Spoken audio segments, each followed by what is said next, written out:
There had been something missing in Madison Bumgarner's first 3 starts.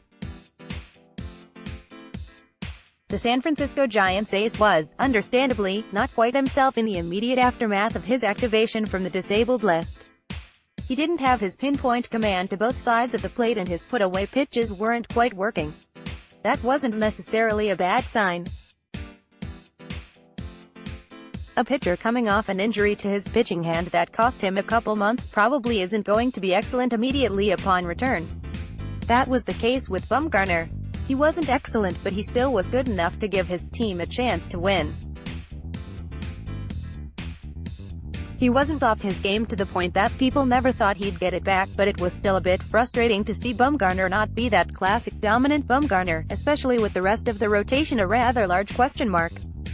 That classic dominant Bumgarner was back on Thursday. In the series opener against the San Diego Padres, the big lefty again put the team on his back and carried them to a win, just like old times. Over 8 innings, he kept the Padres off the board and allowed just 3 hits and 2 walks, 1 intentional.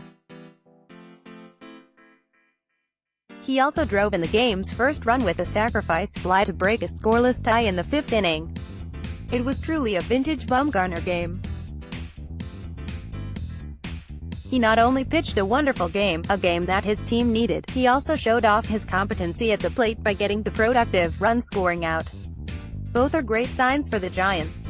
More from Golden Gate Sports. Bumgarner was able to do his thing by following the age-old formula to pitching. Strike 1, work the corners, and make hitters chase when behind in the count. He threw first pitch strikes to 70% of hitters on Thursday, a season high. He worked the edges of the strike zone, both inside and outside, with all his pitches better than he did in any of his first 3 starts. Finally, when he had a chance to put guys away, he was able to do it. When hitters swung at pitches outside the zone, they missed 40% of the time, by far the best performance in that area for Bumgarner in this short season. Previous high was 31%. That led to 8 strikeouts in 8 innings, after he struck out 9 batters in 17.1 innings in his first 3 starts. He also became the first Giant pitcher to complete 8 innings this season.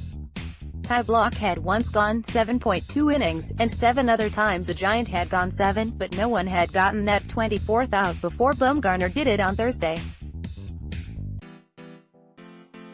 He needed 100 pitches to get those outs, so had the Giants entered the bottom of the 8th with more than a 1-run lead, Bumgarner might have gotten a chance at the 9th. That may not seem like much, but it gives the bullpen a chance to reset. Mark Melancon was the only reliever to work on Bumgarner's day, so everyone else got a much-needed rest. The bullpen has thrown the 5th most innings in the league, and was in serious danger of being overworked. Getting a long start like Thursday's helps all those guys out. And for all the problems the Padres have had in recent years, they keep giving the Giants fits. They beat San Francisco 12 times in 19 games last season, and despite being in last place, had won 4 of the first 7 meetings this year. So the "it's only the Padres" argument kind of goes out the window when the Padres seem to save their best baseball for the Giants.